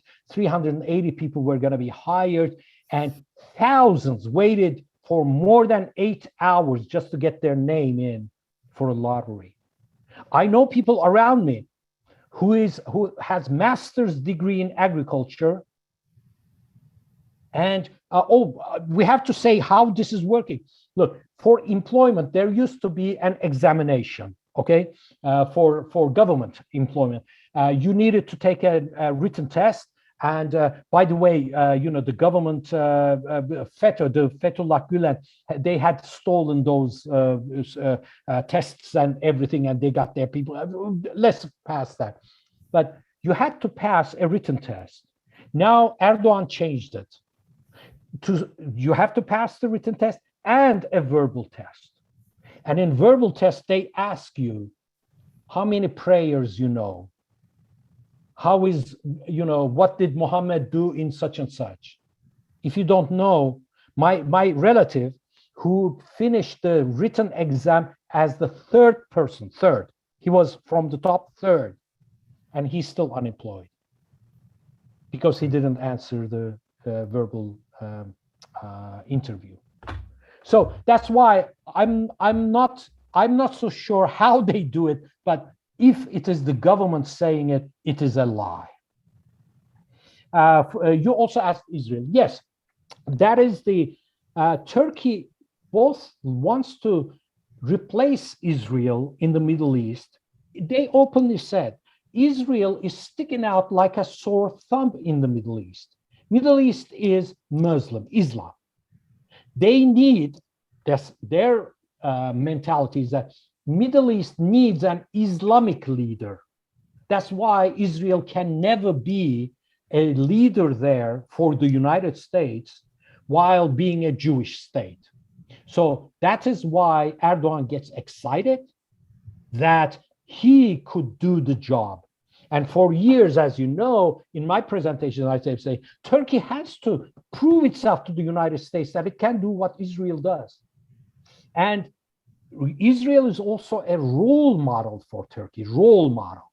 They study United States and they study Israel like nothing. They know everything that they're doing and they imitate it. Like Israel used to do this, the trolls in the internet. When you write anything in Amazon, in anywhere, something against Israel, immediately there would be people just appearing right and left and challenging you and telling how Israel is not this and that, is beautiful. So now Turkey has exactly the same model.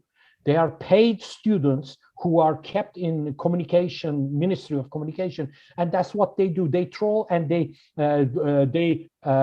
give grades to people who criticize Turkey, and soon the police is at your door if they can trace you from your IP. Look, doctors have gone in, have been arrested because during the pandemic they said our hospital is full. In social media. And people said, how come, which hospital? And they said this, and immediately through those trolls that Israel used to have and now Turkey has, that they were put in prison.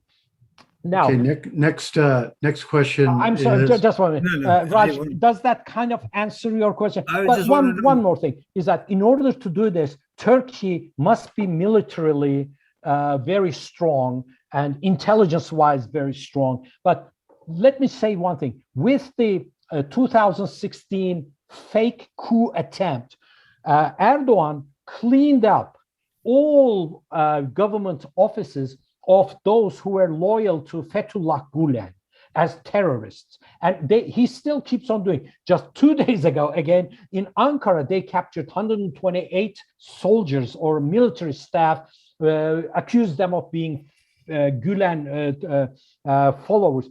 Now, when they did this, Turkey was left with no fighter pilots. Even the jet pilot who rescued Erdogan from the coup was accused of being a Gulen terrorist and taken from the job. So with this military that he got it, how could he challenge Israel? Why did he get them? Fethullah is one thing, but he knows the Kemalist tradition of Turkish army, secular tradition of Turkish army, and he's scared that any uprising will come from that. So he had to gut the army to save his own ass. But in the meantime, he got it, the project of becoming the Israel in the Middle East. Go ahead, Okay, Aaron. we have about 15 more minutes. Let me try to get through. People have had their hands up for a while. Next up is Jean, followed by Yusuf, followed by Richard W. So Jean, if you would unmute yourself and ask your question. I hope I am unmuted. But thank you so much, Mehmet, for such a talk that was both provocative and persuasive. So thank you so much. And you did talk at the end there about the revived, the ambitions for revived Ottoman Empire. And I don't know if it was in one of your previous talks, I saw a map of the aspirations for the new Ottoman Empire, which took in every Muslim country basically in the world, including Indonesia. Yeah. But the other side of that is the western part of China, the Xinjiang Uyghur Autonomous Zone, is officially known by the CIA and the National Endowment of Democracy as East Turkestan. Right. So that is a concern. But the other side of China, we have Taiwan, which is again part of Taiwan, part of China. But U.S. imperialists are stirring up trouble there, so that we now think of Taiwan as the most dangerous place on earth. So putting these two together, what do you have to say on that? I'm very interested in your comments. This is a political and propagandist move. Erdogan does believe actually that he can establish some kind of an Ottoman Empire back. He wishes for it. But in reality, is this really doable? I mean, this is beyond ridiculous.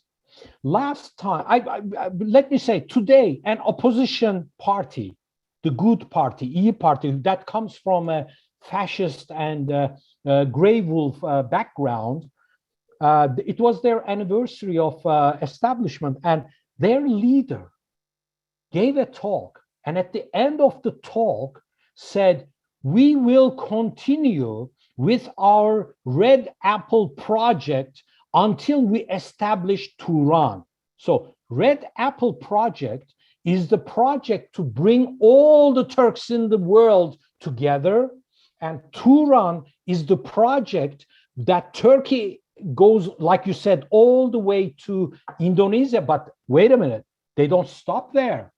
It is the world, because Turks believe that the world belongs to the Turks. Now, I'm not even getting to doability of this with 78% hunger or poverty in the country, and can't even make a car. But at least this riles people. This brings them together. It was in the 1920s when one of the nationalist pashas, the generals of the Ottomans, tried establishing the Red Apple project. He took 93,000, if I'm not mistaken, soldiers to attack Russia, so that Russia could be beaten, Armenians on the way, take over Afghanistan, move to Central Asia. He took 90,000 soldiers in winter with their summer clothes, put them onto a mountain to fight the Russians, and without firing one single goddamn bullet, all of them froze to death. This is how the big Ottoman Empire establishment is going to happen. This is the last time they tried to do this. So it is an internal propaganda. It brings hope to a hopeless people that Turks one day will rule the world. The biggest BS ever. Thank you. In the world. Yeah. Thank you. Okay, next up is Yusuf, if you would unmute yourself and ask your question. Thank you. Okay, thank you. Very good talk. You mentioned maybe you could talk about the political developments more. You mentioned some united fronts in the left. I would like to know more detail about them. Political development, I think that, again, Erdogan is gone. Erdogan is finished. With the price hikes, with the dollar, with the case of Osman Kavala, the ambassadors and everything. So now people are talking, what next? There are unions are being made. One is, again, with AKP and its junior partner, National Action Party, they have a union that they will run a coalition, and the rest of the opposition is coming together as an opposing coalition. But this is problematic. Again, the problem within the opposition coalition is that nearly all of them hate the Kurds. And Erdogan will play the nationalism card again and again and again. And look, when push comes to shove, immediately the opposition parties take their place behind Erdogan when he plays the nationalism card, when he plays the Turkish state card, like in Syria. And he has a right, I shouldn't say right, but he's smart to play this, because over the years, the opposition itself with even the left that has a problem by adopting Kemalism in their thoughts, that is nationalism, Turkish nationalism, and Turkish racism in its understandings, they cannot clear themselves from this. Let me give you an example. 5 months ago, a Pakistani kid who was staying at a home washed his towel, which had like a soccer fan towel that had the British Union Jack painted on his towel. After he washed it, he put it on his balcony to dry. He was nearly killed. People attacked him at home, beat him to a pulp. The police came and took him away. And for the last 5 months, he was in prison for hanging an enemy flag. It was his towel. Just very recent, I'm showing you the nationalism, the level of nationalism. Just a few days ago in Trabzon, 4 people wanted to beat a guy, so they took him out of his car and started beating him. You know what the guy did while being beaten? He started screaming that the guys who were beating him up were terrorists, meaning Kurds. The entire street got together with their sticks and stones and came, and those 4 people were nearly killed. The police came and saved them. So there is no rational, there is no thought, there is no knowledge. You can point people here and there, and Erdogan knows how to do this, and the opposition cannot clean itself from this mentality. So that's why the political situation, look, the second largest opposition party, the Good Party, E Party, is led by a woman. She comes from the Nazi party background. She was the interior minister in 1990s of Çiller, the first woman prime minister of Turkey. Under her watch, the leader of the opposition party, İYİ, under her watch, 17,500 people disappeared. Kurds disappeared. We still don't know where they are. And she is the one who today is saying that Turkey and the red apple and everything. If this is our salvation, if these are the people who are going to save us from Erdogan, I don't know. And Erdogan is pulling a Trump on Turkey, on the opposition. Very good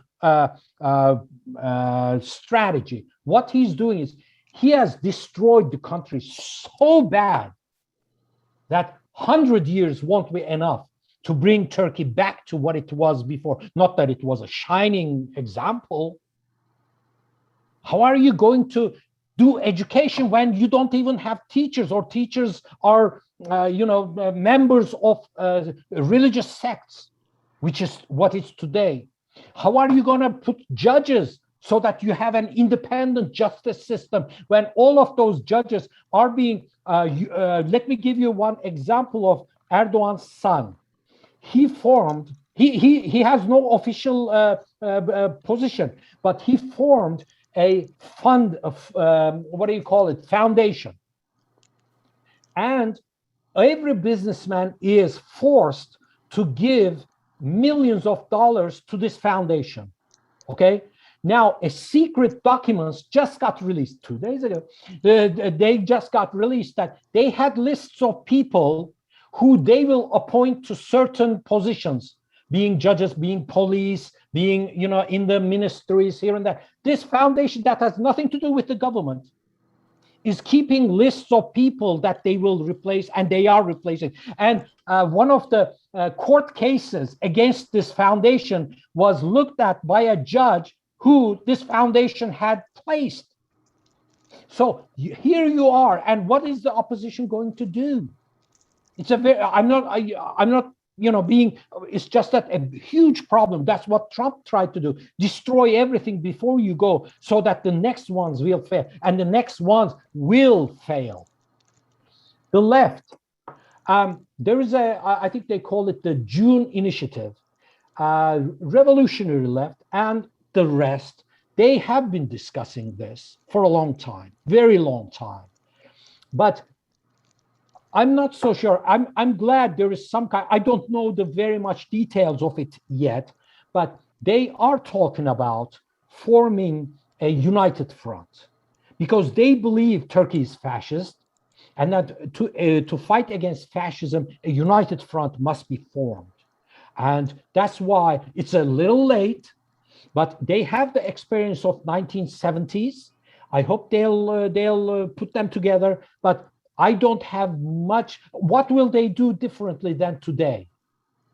What ateş olsa cürmü kadar yakar. We say that you can only make an impact as much as your mass, and where have they been until now? I hope that this gives hope. I hope that it gives them some kind of a weight in the programs and the initiatives. But the resistance must be on the street. And it is very hard to do it under fascism, but I hope they have some plans to take this forward, and I'll keep you updated when I get more information about that.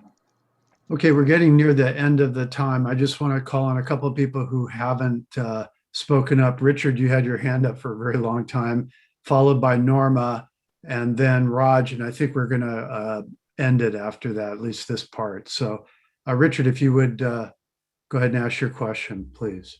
Thank you. So it was a very impassioned presentation, ma'am. And in particular, one of the observations I had was that you did a very good presentation on gangster capitalism. And it occurred to me that might be a subject worthy of more investigation. I don't see. You haven't heard even 1% of it. You haven't even heard 1% of it. I get you. I understand. And I get to thinking that maybe that might be something for a future presentation. I had a couple of questions, though. One is that Turkey has historically been sort of a no man's land between the East and the West.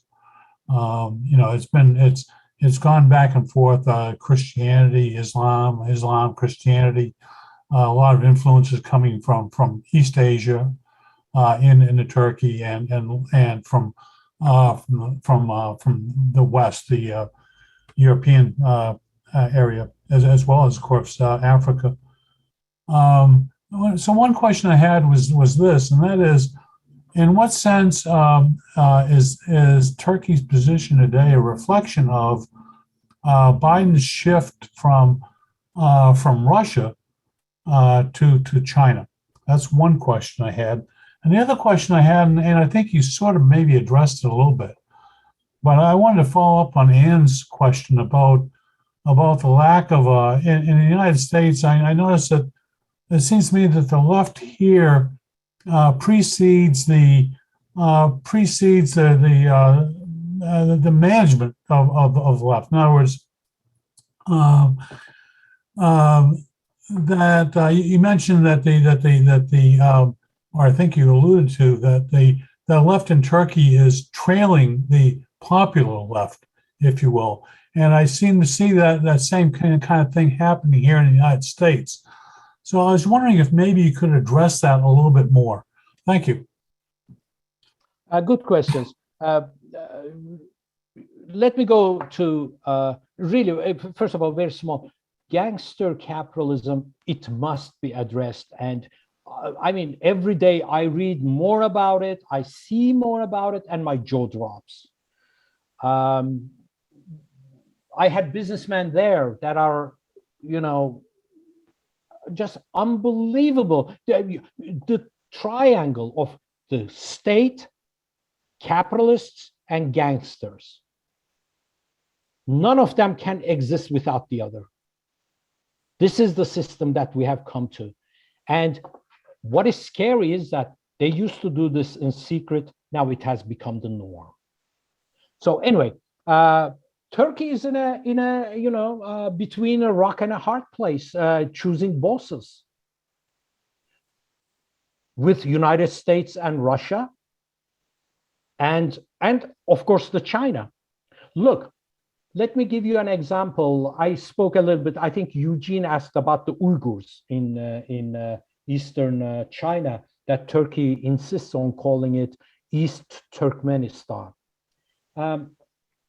Uyghurs are related to Turks, and of course they thus become the part of the Red Apple project of Turks around the world, and so on and so forth. The champion of this ideology or this project is the National Action Party, a coalition party with the Erdogan's government. They are a Nazi, neo-Nazi, gangster, murderer, narcotics organization. The champion of Uyghur independence, let's say, has always been with this party because of the they are racist nationalist Turks. Okay, so they call the Uyghurs our brothers and our, you know, comrades and brothers and everything, our family members, like that. But it's very interesting that when the world signed a letter condemning China on the issue of Uyghurs, Turkish government did not sign it. Egypt signed it. Other countries all around the world signed it. The champion of the cause, Turkey, and the champion of the cause, National Action Party, inside the government, refused to sign it. This is what you call a new colonial country trying to find a new boss. Turkey, as it has done before, is trying to play, I don't know if I can call it imperialisms, but big boys, trying to play them against each other. Turkey is promising Russia, even after it got slapped by the United States. You know what? Erdogan goes to Russia and sits with Putin. The first thing he says is, we are interested in your S-500 missiles. Wait, you are already in hot water. And then it keeps on talking about joint production in Turkey and buying, you know, the spare materials. And nuclear plants that's being built, and so on and so forth. So he's dangling carrots in front of Russia. Turkey just opened or joined the new Silk Road, the train road that goes all the way to China. It was a scandal because the first shipment of train loads of refrigerators to China, I don't know why or how Turkey is exporting refrigerators to China around the world, but let's take it at that. But the train that left for China went like about 5 miles and then secretly went into a train station and then turned back and came to another train station, and they took out all the Shanghai and everything on it, and they so Turkey is now trying to find somebody, anybody, that it can just cozy up to, as long as Erdogan's government is kept in place. And Turkey is not fooled. They see the other side rising, Russia, China, and the economic power maybe being shifted there. So they are not playing to one horse. They are playing to many horses. Let me remind you that in 1960, the Turkish Prime Minister Menderes tried to do the same game. When United States reduced the so-called aid to Turkey, he said, I don't care if you don't give me, we have Russia right next here. And then a couple of months later, he was brought down and hanged. So this is the neo-colonial country living in the world of imperialism. Okay, yes. next question is Norma, and then followed by Raj. And if you guys keep your questions short, because we're running over. So Norma, go ahead, please unmute yourself and ask your question. Yeah. You're unmuted. Go ahead. Okay. Hello, everybody. I'm Mehmet. Mehmet, you're leaving an echo somehow. You took your equipment. I don't know why we got an echo from you. Too, but I don't think it's coming from me. It sounds okay generally. Okay, go ahead. It sounds Norma. okay. Okay. Yeah. I want to point to my note in the chat that says if people are unfamiliar with Rojava, they would enjoy looking up and finding out about it. And I encourage that. The other thing is I put a note in here about that huge spending of $56 billion or $123 billion or $256 billion. And I sort of questioned if anybody felt like responding to the idea of how much did it cost to murder people in Vietnam for however many years the US did it, let alone nations before that, striking at communism, of course. That's the problem. The problem is the Bolshevik Revolution. The problem everywhere is the Bolshevik Revolution, and it's being attacked. Especially it was attacked in Afghanistan by the US that encouraged invasion into Afghanistan because it was running a Soviet-allied government which was liberating the people there, and you can't have that. It doesn't work. Anyway. Just let me respond in one sentence. United States was using its own dollar to bomb Vietnam. Turkey is using the borrowed money in dollars from elsewhere. And so it's a disaster for Turkey. Turkey cannot afford this. There's a saying in Turkish that a fly jumps onto the wheel of a cart and claims that it is making so much dust. Turkey is like that. It doesn't have a weight. It doesn't have the funds. It doesn't have anything to do any of these except for the Arab money that runs United Arab Emirates and Qatar money that comes to Turkey and the borrowed money from the imperialist finance capital.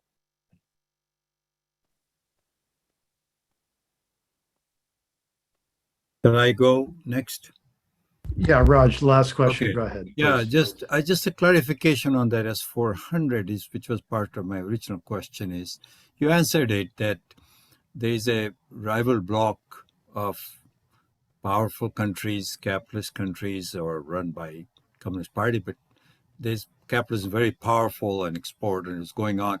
And so Erdogan is putting his eggs in two baskets now, it's a little bit S-400. But in 66, if they could get the other guy hung, the U.S. imperialism must be weak. That is not able to do that to Erdogan, or you think that's going to happen? It could. Maybe not directly by the United States. Like in 1960s, the the hanging of the prime minister. There are many other people who could do this, but Erdogan has 17 tons or 18 tons of gold in London personally. Okay, so he may try to make a run for it, and I think that's going to be healthy for him. But politically, yes, he may do that, but the cards are not dealt completely on the table yet. We don't know what will happen. S-400s are new. I mean, yeah, they negotiate this and that, but Turkey already started giving up on them. They are saying, we'll only use, they said that they'll put that onto northern Cyprus. Look, what happened? You bought S-400s for Turkey, now putting them onto Cyprus. You know, I talked about the casino, the money laundering, gangster and terrorist training camp. That's what northern Cyprus is. So now Turkey is telling United States it's ready to put those S-400s onto northern Cyprus. It's already taking steps back. Turkey has dug itself in it and doesn't know how to solve the problem. Erdogan thought he was smart enough to play two big guys against each other. And now he's paying the price. Okay, I think we're going to wrap it up there. Thank you very much, Mehmet, for your informative and passionate presentation. I want to remind everybody that you can find out about future programs with ICSS on our website, Sunday mornings at the Marxist Library, icssmarx.org. On this, we're going to stop the recording and go to our open mic for people who want to stick around, ask questions, unmoderated discussions. So thank you very much, Mehmet.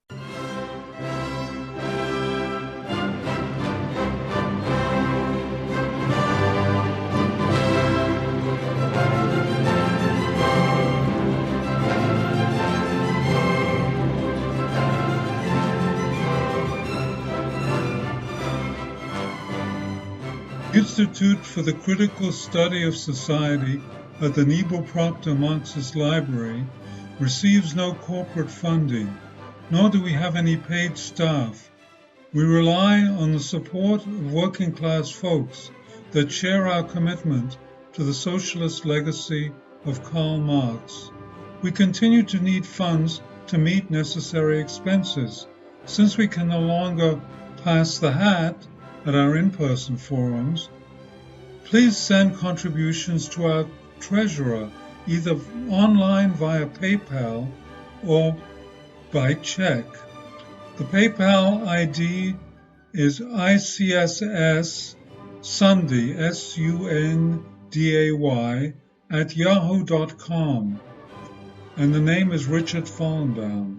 And checks may be made out to Richard Fallenbaum and sent to him at 1225 Nielsen Street, Berkeley, California, 94706. Fallenbaum is spelled Fallenbaum. To donate directly to the Marxist Library, send a check to the Nebo Proctor Marxist Library at 6501 Telegraph Avenue, Oakland, California, 94609, or directly or donate online at www.paypal.me/npml. For information, write to npml at marxistlibr.org, and the website is marxistlibr.org.